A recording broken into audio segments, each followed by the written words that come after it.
కొత్త కారు కొనుగోలు చేసేవారు లేదా కారును జాగ్రత్తగా చూసుకునే వారికి ఎంత పెట్రోల్ లేదా డీజిల్ నింపాలి అనేది తెలుసుకోవడం చాలా ముఖ్యం. చాలామంది ట్యాంకును పూర్తిగా నింపుతారు. ఇది చాలా తప్పు. చాలాసార్లు ప్రజలు కారు ఫ్యూయల్ ట్యాంకును పూర్తిగా నింపుతారు. ఇలా చేయడం సరైనదేనని వారు భావిస్తారు.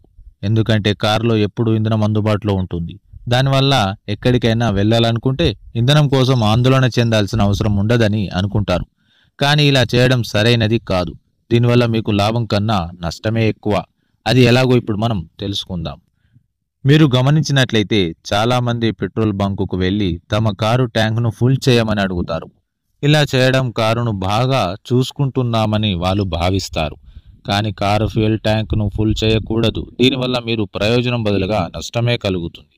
ఫ్యూయల్ ట్యాంకును ఫుల్ చేయడం వల్ల చాలా నష్టాలు ఉన్నాయి. మీ కారు రోడ్డుపై వెళ్తున్నప్పుడు బ్రేకర్లు, గుంతలు, వాటి ప్రదేశాల కారణంగా కారు కదులుతుంది. ఇలా కదలడం సహజమే. ఒకవేళ మీ కారు ట్యాంక్ పూర్తిగా నిండి ఉంటే ఇంధనం కదలడానికి ట్యాంకులో చోటు ఉండదు. కారు కదలడం వల్ల ఇంధనం బయటకు చిమ్ముతుంది. దీనివల్ల చాలా ఇంధనం వృధా అవుతుంది. అలాగే మీ కారు వాలుగా ఉన్న ప్రదేశంలో నిలిపి ఉంచినట్లయితే అప్పుడు కూడా ఇంధనం కదలడానికి చోటు ఉండదు, కాబట్టి అది బయటకు చిమ్ముతుంది.